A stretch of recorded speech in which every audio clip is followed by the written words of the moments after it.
কাউয়া কাদের বলে সে তার প্রশ্রয়, সে বলছে আমাদের যদি ছাত্রলীগ নামাই দেয় তাহলে তারা টিকতে পারবে না।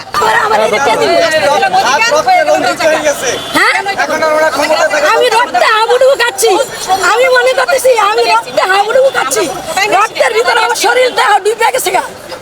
উনি সংবাদ মাধ্যমে এসে সবকিছুই বলছেন, কিন্তু কেন এত মানুষ মারা গেল এখন পর্যন্ত দেননি। আমাদের তো সর্বপ্রথম দাবি এটাই যে কেন মারা গেল, আগে এই প্রশ্নের উত্তর দিবে। তাকে পদত্যাগ করা। আমাদের বাচ্চারা পাবলিক ইউনিভার্সিটিতে পড়ে, আমাদের বাচ্চারা আন্দোলন কোটা সংস্কার এটা চেয়েছিল, আমাদের বাচ্চারা অল্প চেয়েছে, সে কেন বাড়াইছে এই কথাটা। আমাদের বাচ্চারা জাহাঙ্গীরনগর জগন্নাথ বিশ্ববিদ্যালয়তে পড়ে, আমাদের বাচ্চা, আমার মেয়ে পড়ে জাহাঙ্গীরনগরে, সেখানে মেয়েদের এমন ভাবে তারা অত্যাচার করছে, মানে অমানবিক ভাবে তাদের। কেন ছাত্রলীগেরা কেন করছে? দেশে কাউয়া কাদের বলে সে তার প্রশ্রয়, সে বলছে আমাদের যদি ছাত্রলীগ নামাই দেয় তাহলে তারা টিকতে পারবে না। আমরা কোনো ওটাই আসি না, আমাদের মেধায় 22টা ইউনিভার্সিটিতে আমার বাচ্চারা চান্স পাইছে। কেন আসছে? শুধু খালি মেধায় এতটুকু পড়াশোনা করাচ্ছি।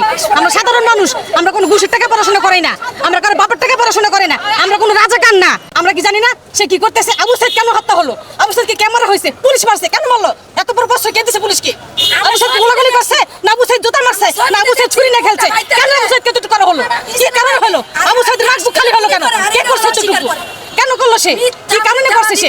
যারা সাধারণ শিক্ষার্থী আছে, আমরা যারা সাধারণ জনগণ আছি, তাদের বাসায় বাসায় দিয়ে ব্রেক করে তাদেরকে নিয়ে যাওয়া হচ্ছে।